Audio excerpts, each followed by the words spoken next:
कोई आशा नहीं जिनके साम्य भाव धन रखते हैं, निज पर के हित साधन में जो निश दिन तत्पर रहते हैं। स्वार्थ त्याग की कठिन तपस्या बिना खेद जो करते हैं, ऐसे ज्ञानी साधु जगत के दुख समूह को हरते हैं। बोलो पंच परमेष्ठी भगवान की जय। 1008 श्री आदिनाथ भगवान की जय। अंतिम तृतीय भगवान महावीर स्वामी की जय। जय बोलो आचार्य भगवान गुरुवर श्री विशुद्ध सागर जी महाराज की जय। जय बोलो मुनिषि सुप्रभ सागर जी महाराज की जय। जय मुनिषि प्रणत सागर जी महाराज की जय। जय जैन बंधु। समीचीन विकल्पों का सम्यक समाधान इस लोकप्रिय कार्यक्रम में मैं आप सभी का स्वागत करता हूँ। मुनिश्री सुप्रभ सागर जी महाराज के पावन मुखारविंद से हम सब लोग समीचीन विकल्पों का सम्यक समाधान सुन रहे हैं। देश विदेश विभिन्न प्रांतों से जो हमें विकल्प प्राप्त हो रहे हैं, उस विकल्प को मुनिषी सुप्रभ सागर जी महाराज एवं मुनिषी प्रणत सागर जी महाराज के माध्यम से हम सब लोग समीचीन विकल्पों का श्रवण कर रहे हैं। इस कार्यक्रम के दौरान जो पूछे जाने सवाल है, उस सवालों की प्रतियोगिता का नाम है सुविशुद्ध ज्ञानधारा प्रतियोगिता। और इस प्रतियोगिता के माध्यम से 3 विजेताओं का चयन किया जाता है और वो 3 विजेताओं को पारितोषिक दिया जाता है। ये जो कार्यक्रम है, ये जो प्रतियोगिता है, इसका मूल उद्देश्य कोई स्पर्धात्मक बढ़ावा देने का नहीं है। इसका उद्देश्य मात्र और मात्र इतना ही है कि जो ज्ञान धारा आचार्य भगवान ने प्रवाहित की है, उसमें हम लोग और आगे बढ़ते जाए और इस जिनवानी की सेवा कर पाएँ। और इसी कार्यक्रम के बीचों बीच में वो 3 सवाल आपको नीचे पट्टी पे दिखाई देते हैं। आपको वो 3 सवाल के जवाब आपको 6:15 तक 6:15 पे प्रतिदिन आपको भेजने होते हैं। मैं मुनिश्री के चरणों में बारंबार नमोस्तु करता हूँ एवं आज के कार्यक्रम को यही से प्रारंभ करते हुए उनसे यही आशीष मांगता हूँ कि स्वामी आपका आशीष ऐसे ही हमारे ऊपर बना रहे। नमोस्तु नमोस्तु नमोस्तु महाराज जी। ओम नमः सिद्धिभ्या। पंच परमेष्ठी भगवान की जय। परम पूज्य आचार्य भगवंत गुरुवर विशुद्ध सागर जी महाराज की जय। परम पूज्य मुनिश्री सुप्रभ सागर जी महाराज की जय।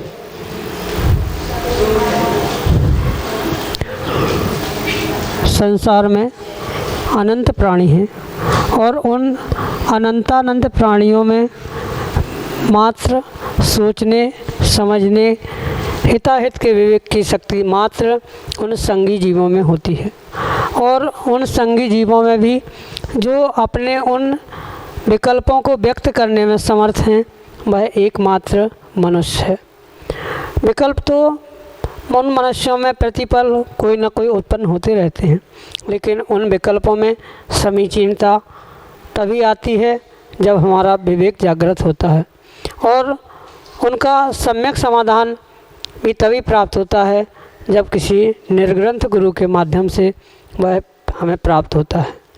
ऐसा ही यह सम्यक समाधान हमें एक निर्ग्रंथ गुरु के माध्यम से प्राप्त हो रहा है, जो निश्चित ही हमारे कल्याण के मार्ग प्रशस्त करने वाला होगा। प्रारंभ करते हैं आज का सम्यक समाधान।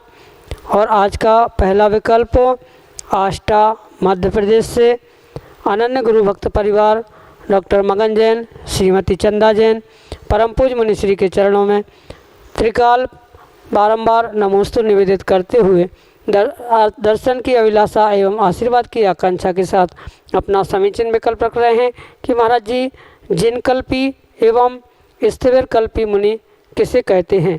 इन साधु परमेष्ठियों की क्या विशेषताएं होती हैं? सम्यक समाधान के माध्यम से हमारे समीचीन विकल्प का सम्यक समाधान करने की अनुकंपा करें। नमोस्तु महाराज जी, नमोस्तु। ओम नमः सिद्धम। परम पूज्य आचार्य भगवान गुरुवर विशुद्ध सागर जी महाराज की, परम पूज्य मुनि श्री सुप्रभ सागर जी महाराज की जय। आगम के परिप्रेक्ष्य में जो साधुओं के मुनिराजों के दो भेद प्राप्त होते हैं वह स्थिविर कल्पी और जिनकल्पी के नाम से प्रसिद्ध है। इन दोनों की विशेषता उनके नामों से ही स्पष्ट हुआ करते। जो वास्तव में जिन यानी तीर्थंकर के समान विचरण करते हैं उनको जिनकल्पी कहा, और हीन सहनन के कारण से भले ही वे 28 मूल गुणों का पालन करते हैं पर फिर भी जिनकल्पी यानी उत्कृष्ट चर्या के धारक नहीं होते हैं उनको ही स्थिविर कल्पी ऐसा कहा। अब समझने का और इन दोनों मुनियों के भेदों की अपेक्षा से समझने जैसा विषय यह है कि जो जिन मुद्रा को तो धारण करते हैं पर पग पग विहार करते हुए भी प्रभावना के लिए जो शिष्यों को इकट्ठा करना, उनका संग्रह निग्रह आदि करना, वृद्धों का रक्षण पालन पोषण आदि करना, संघ बनाना, संघ बना के धर्म की प्रभावना आदि करना, ऐसे कार्य में जो संलग्न होते हैं उनके लिए स्थिविर कल्पी कहा है। पर जो जिनकल्पी मुनिराज होते हैं वे उत्तम सहनन के धारी होने के कारण, वज्र ऋषभ नारद सहनन के धारक होने के कारण से वे एकल विहारी ही हुआ करते हैं। और जो जिनकल्पी मुनिराज होते हैं वे जैसे ही वर्षा प्रारंभ होती है व वर्षा का समय आता है वे 6 महीने तक गुफा, गिरी, कंदर, वन आदि स्थानों में एकांत स्थान में 6 महीने तक निराहार यानी उपवास ग्रहण करते हुए कायोत्सर्ग मुद्रा में खड़े होते। पर वहीं पर जो स्थिविर कल्पी होते हैं वे मंदिर, धर्मशाला, नगर आदि स्थानों में चातुर्मास आदि करते हैं और शेष स्थानों में विशेष समय में भी वे विहार आदि करते हैं। ये भी इन दोनों मुनिराज या दोनों साधुओं में विशेष रूप से अंतर समझना होगा। जो जिनकल्पी मुनिराज होते हैं वे उत्तम सहनन के साथ साथ विशेष ज्ञान के धारक भी हुआ करते हैं। वह एकादश अंग के ज्ञाता होते हैं, निरंतर मौन रहते हैं और साथ साथ जो उत्तम सहनन के धारक होने के कारण से वह एकांत में ही और एकल विहार करते हुए एकांत में ही वह रहते हैं। पर स्थिविर कल्पी जरूरी नहीं है कि विशेष कोई अंग पूर्व आदि का उनको ज्ञान हो, पर मात्र जिन मुद्रा वही होती है, सहनन कम होता है, इसके कारण से वे 28 मूल गुणों का तो पालन करते हैं पर परिपूर्ण रूप से वह उत्कृष्ट चर्या का पालन नहीं करते। जैसे कि वर्तमान में जो मुनिराज कहे गए हैं जिन्हें आचार्य भगवान अनगार कहते हैं वे सभी अनगार स्थिविर कल्पी है। पंचम काल में उत्तम सहनन का अभाव होने से कोई भी एकल विहारी नहीं होना चाहिए और साथ में वह जिनकल्पी भी नहीं हो सकता। बहुत सारे अतिशयों को या बहुत सारे बढ़ा चढ़ा के बातों को कहने से कोई भी साधु पंचम काल में जिनकल्पी हो ही नहीं सकता। जब तक वज्र ऋषभ नारद उत्तम सहनन मुनिराज के पास नहीं है, 11 अंगों का ज्ञान नहीं है, तब तक वह जिनकल्पी नहीं कहलाया जा सकता। और विशेषता रूप अगर हम समझे, जैसे कि जिनकल्पी मुनिराज विहार कर रहे थे, गमन कर रहे थे और विहार करते समय उनके सामने से कोई चींटियों की लाइन चल रही थी, तो जब तक वह चींटियों की लाइन अपने स्थान पर नहीं पहुंचती तब तक वह जिनकल्पी मुनिराज वही खड़े रहेंगे, या तो लौटकर दूसरे रास्ते से निकल जाए या वही खड़े रहेंगे। जब वह लाइन यानी पूरी चींटियां एक किनारे हो जाएंगी तभी वह उसके आगे बढ़ेंगे। पर स्थिविर कल्पी जो मुनिराज होते हैं वह अपने पिछी आदि के मार्जन करते हुए, उन जीवों की रक्षा करते हुए, उस लाइन को पंक्ति को लांघ कर जीवों की रक्षा करते हुए आगे पहुंचते। जैसे जिनकल्पी मुनिराज होते हैं, कोई मच्छर, चींटी या कोई भी जीव उन्हें काट रहा है, कोई उपसर्ग कर रहा है, तो वे कभी भी उस जीवों को शरीर से दूर करने का प्रयास नहीं करते, ना स्वयं से वैयावृत्ति करते हैं, ना किसी से कराते हैं। ऐसे जो जीव साधु होते हैं उनको जिनकल्पी कहा जाता है। पर यह भी बात अवश्य समझे, ये जो स्थिविर कल्पी मुनिराज होते हैं वह उनके हाथ में जो पिच्छी पिच्छी होती है, उस पिच्छी से उस जीवों की रक्षा करते हुए मृदुल पिच्छिका से जो मच्छर चींटी आदि काट रहे हैं तो उनको अलग करना, ये कार्य स्थिविर कल्पी मुनिराज अवश्य करते। मुख्यतः से इन दोनों में यही भेद हुआ करता है। और फिर उत्तम सहननधारी होने से उनकी जो उत्कृष्ट चर्या है उसके निमित्त से बहुत सारे उनके उत्कृष्ट कार्य भी होते हैं।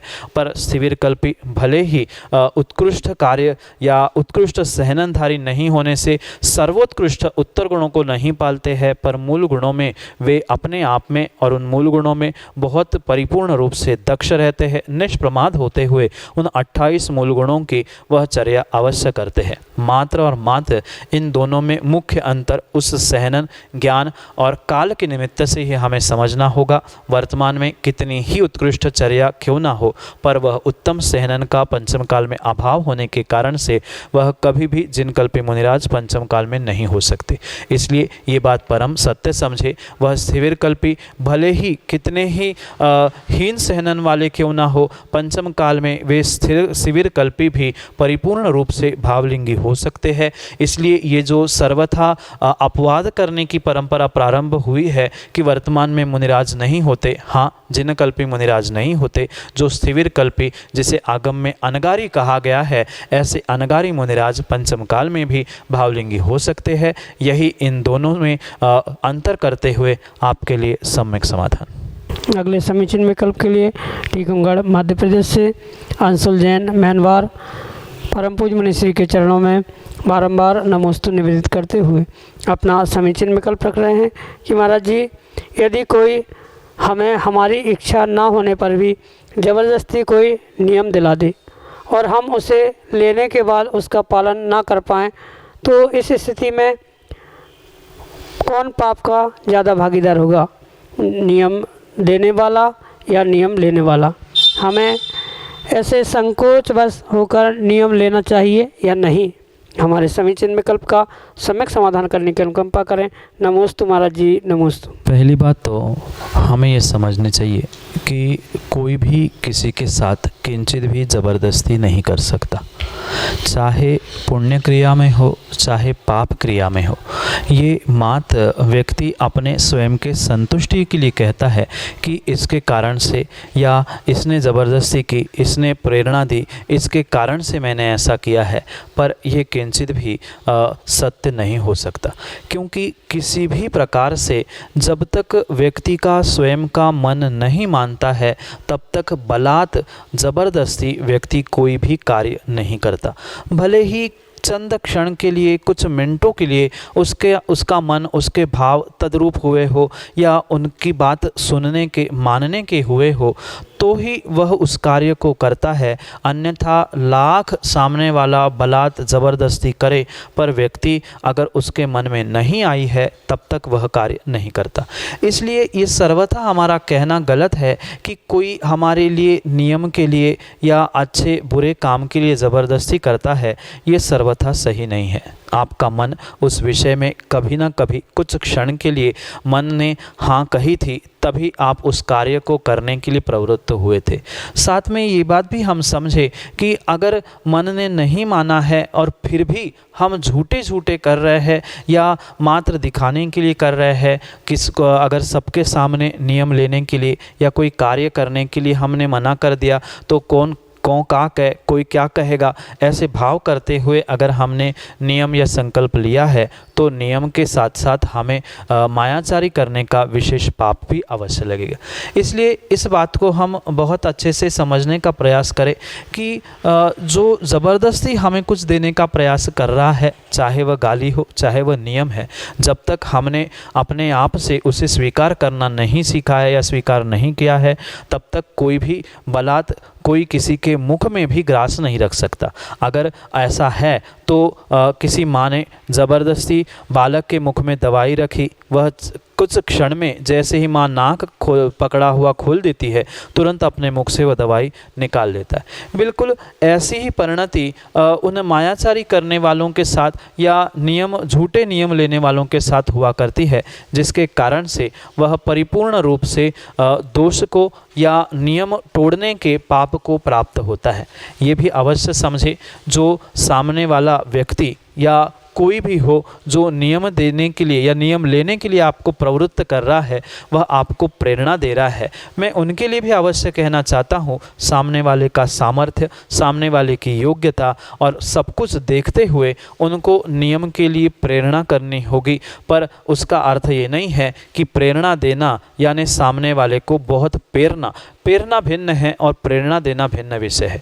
जो जिसकी जैसी शक्ति है, वह सामने वाला अगर निर्ग्रंथ मुनिराज गुरु है तो उनको आपकी शक्ति, विषमताएं, अनुकूलताएं, प्रतिकूलताएं सब कुछ ज्ञात होने के कारण से अगर वे आपको कह रहे हैं तो आपको स्वीकार करना चाहिए। और मैं तो ये कहना चाहता हूँ, सामने वाला लाख कहे पर अगर हमें पता है कि मेरी शक्ति नहीं है, मैं नहीं कर पाऊंगा या किसी प्रकार से वह नियम टूटने की संभावना है, तो व्यक्ति को पक्का निर्णय करते हुए ये बात कहनी होगी कि नहीं, मुझसे नियम का पालन नहीं होगा और इसलिए उस नियम को मैं नहीं ग्रहण करूंगा। ये कहना श्रेष्ठ है नियम तोड़ने की या दिखावा करने की अपेक्षा से स्पष्ट कह के नियम ना लेकर दूर हो जाना, ये बहुत अच्छी बात है। पर इसका अर्थ ये नहीं है कि कोई ने कुछ आपको प्रेरणा दी, नियम देने की बात कही और हम सब बातों से मुकर रहे हैं तो नियम से पक्का मान लेना कि जैसे कि कल हमने कहा था, वही व्यक्ति नियम से मुकरता है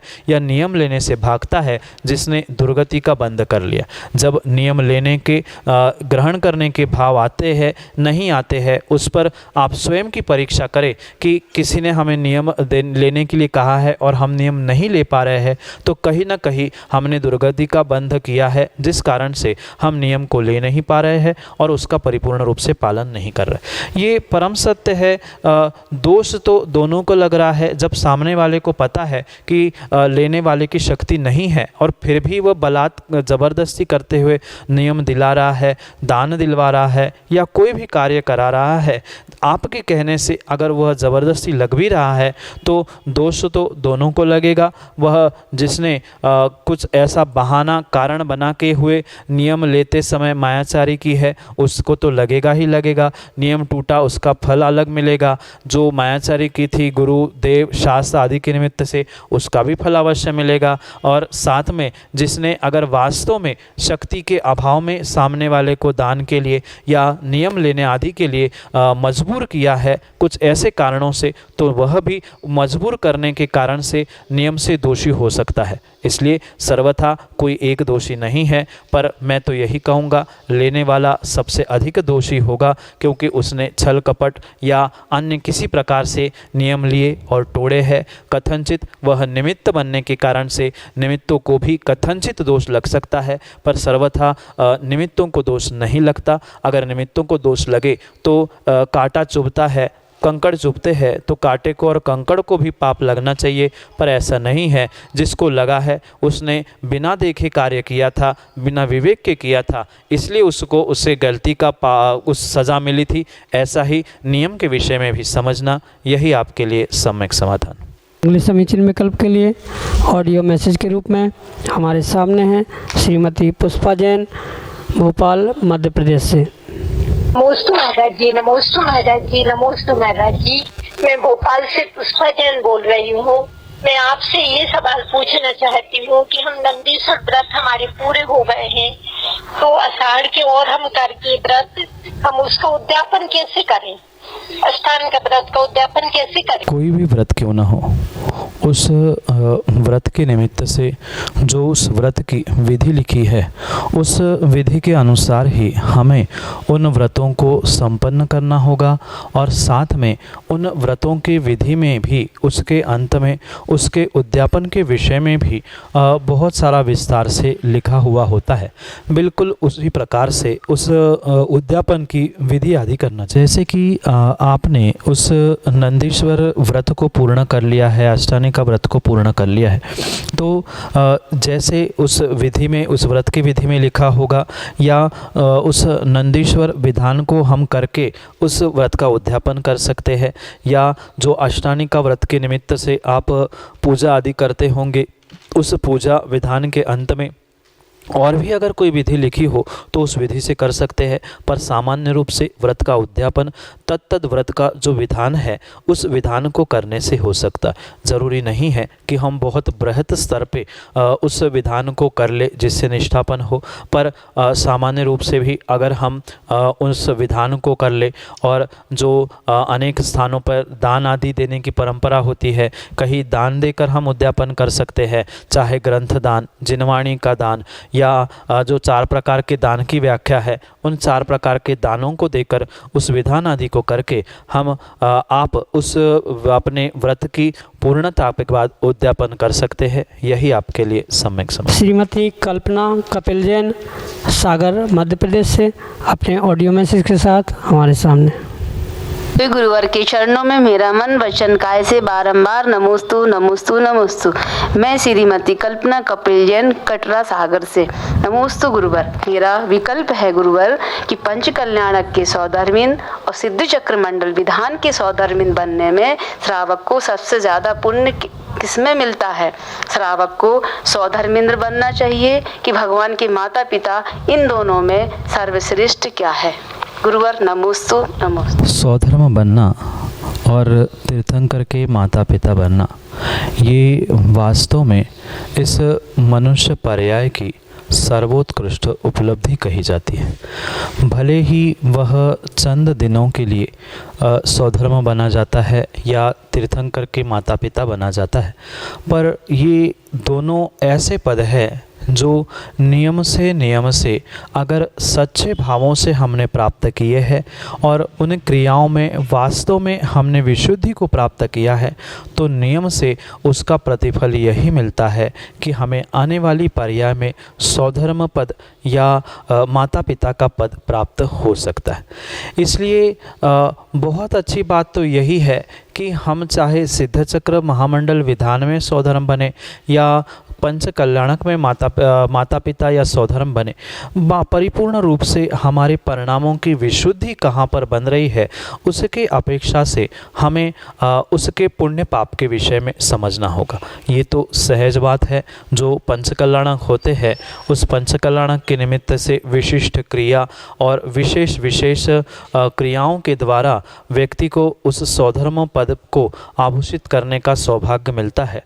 पर जो सिद्ध चक्र मंडल विधान महामंडल विधान होता है उसमें भी जो विशेष सौधर्म बन के अर्घ्य आदि चढ़ाता है उसको भी पुण्य मिलता है। उसकी हम सर्वथा तुलना नहीं कर सकते कि पंच कल्याणक का सौधर्म श्रेष्ठ होता है कि वह जो विधान कर रहा है वह सौधर्म गौण होता है, क्योंकि सौधर्म तो सौधर्म ही हुआ करता है।